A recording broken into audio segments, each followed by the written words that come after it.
বিসমিল্লাহির রহমানির রহিম। আজকের ভিডিওতে হযরত ইউসুফ আলাইহিস সালাম এর জীবনের এক গুরুত্বপূর্ণ ঘটনা থেকে নেব আমরা অসাধারণ একটি শিক্ষা। ছোটবেলায় হিংসার শিকার হন তিনি। নিজের ভাইয়েরা তাকে কূপে ফেলে দেয়। পরে তিনি দাস হিসাবে বিক্রি হন মিশরে। বহু কষ্ট, অপমান, মিথ্যা অপবাদ তবুও তিনি ধৈর্য হারাননি। সব সময় আল্লাহর ওপর ভরসা রেখেছেন। শেষমেশ আল্লাহ তাকে মিশরের কোষাধ্যক্ষ বানান।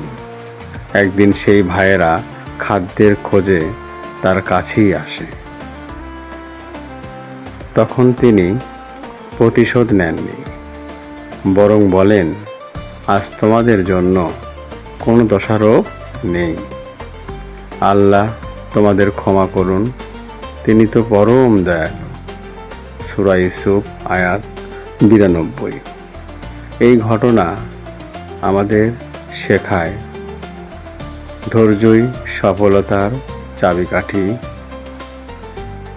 অন্যায়কারীকেও ক্ষমা করা এক মহত্ব।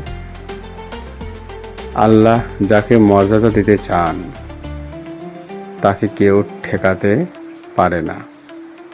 হযরত ইউসুফ আলাইহিস সালাম এর জীবনের এই শিক্ষা আমাদের জীবনের জন্য এক অসীম আলো।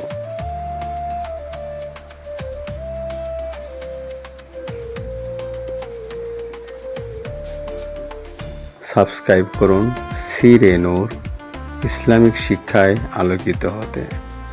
জাযাকাল্লাহ খাইর। আপনাদের মতামত জানাবেন কমেন্টের মাধ্যমে। এমন আরও ভিডিও যদি আপনারা পেতে চান অবশ্যই আমাকে জানাবেন আপনাদের কমেন্টের মাধ্যমে।